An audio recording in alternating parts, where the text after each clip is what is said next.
Shpërthimi kibernetik i eksitimit të opozitës së Sali Berishës me meme të prodhuara me AI, ku imagjinohet desantimi i Delta Force në Surrel për të kapur Edi Ramën, është shumë më tepër se komedi. Është simptome një opozite që ka humbur sensin e realitetit politik. Po, Edi Rama duhet rrëzuar, është i konsumuar, i kapur në afera, i izoluar politikisht dhe i mbështetur gjithnjë e më shumë mbi një sistem klientelist dhe frike. Rrëzimi i tij është domosdoshmëri demokratike, por kjo nuk është rruga. Kjo nuk është opozit. Kjo është një fantazi kolektive e njerëzve që kërkojnë shpëtim nga jashtë, sepse nuk janë më në gjendje të ndërtojnë forcë nga brenda. Një opozit që rrihet mbyllur në telefonat e shtrenjtë, në divanet e klubeve luksoze, me puro në dorë dhe gota alkoolit të shoqëruara me Red Bull, ke prodhuar meme sikur politika është një videoloj, ndërsa kërcejnë me këngë folklorike për Sali Berishën, postojnë helikopter amerikan në Instagram, harrojnë faktin bazë. Asnjë pushtet nuk rrëzohet nga meme, asnjë regjim nuk bie nga tallja.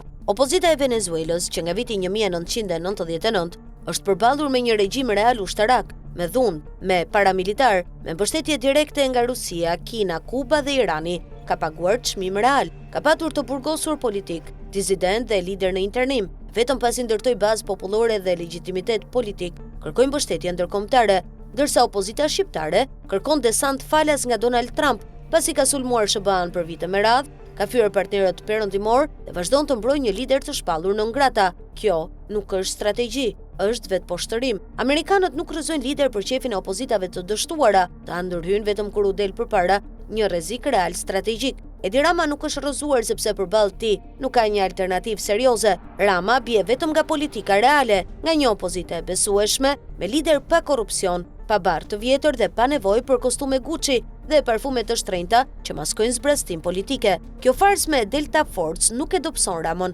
përkundrazi, e ndihmon, i jep alibin e viktimës, i forcon narrativën e stabilitetit dhe e shpëton nga përballja reale. Kur Marco Rubio thotë se askush nuk tallet me këtë president, ai nuk flet vetëm për Edi Ramën, ai flet për ata që mendojnë se politika bëhet me Photoshop dhe rrëzimi i pushtetit me GIF. Po, Edi Rama duhet rrëzuar, por jo nga divani, jo nga Instagrami, jo duke pritur helikopter në Surrel. Ai rrëzohet vetëm nga politika dhe për këtë opozita duhet fillojë nga vetja.